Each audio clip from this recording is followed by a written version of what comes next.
Hey, hey. All right, here's another quadratic formula problem. We have a quadratic equation.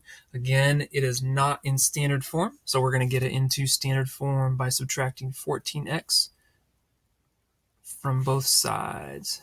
Now we notice this is the x squared term. They call it the quadratic term. This is the constant term. It doesn't have an x with it, so we can't combine this with either one. This one does have an x. They're not like terms. We'll just put them in order. Really what we're doing is putting this in standard form. They're going from highest degree down to lowest degree, x squared x and then constant term. Now we're ready to start solving the quadratic formula because ax squared plus bx plus c equals 0. That's standard form. So we're ready. And a is equal to 2. B is equal to negative 14 in this one. And c is equal to 19. B being a negative value, when that happens, there's some things we have to really especially watch out for. I'll point those out along the way.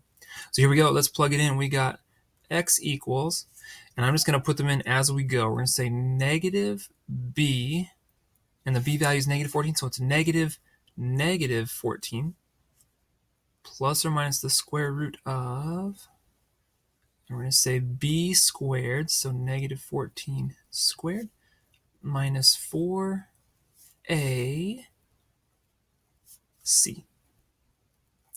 There we go. Then we've got all over 2a. So we are ready to start solving this, or simplifying it all with the quadratic formula. When we simplify based on order of operations, this is the part especially we want to start with. This is the innermost part. We'd say the innermost parentheses is simplifying all of this.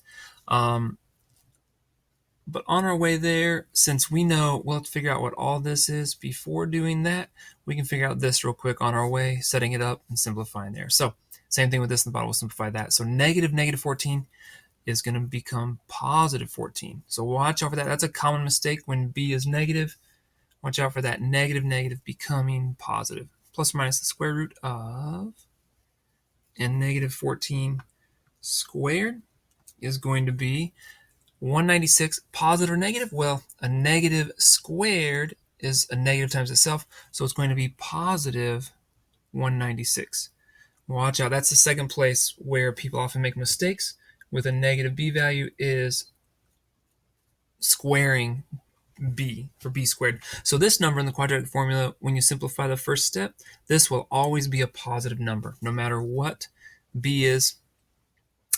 I take that back, unless it's 0. If b is 0, it's 0, which is not positive or negative. Next thing, we're going to do minus 4 times 2 times 19. So minus 4 times 2 times 19 is 152, divided by 2a, 2 times 2 is 4. So here we go.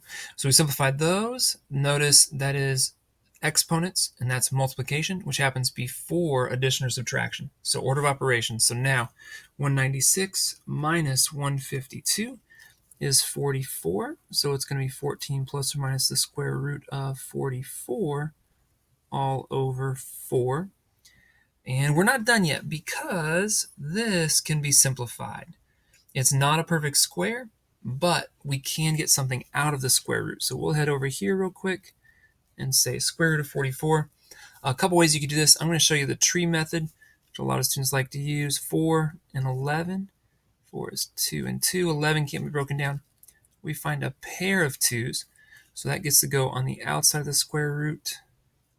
And the 11's left over, it stays inside. So the square root of 44 is really 2 times the square root of 11. We'll put that one back in our equation and see if there's anything else we can do. There we go. There is one more thing we can do. When we notice that this term, and this term, these numbers are all divisible by the same thing, we can simplify the fraction. And it's basically like reducing fractions, but notice these are both divided by 4.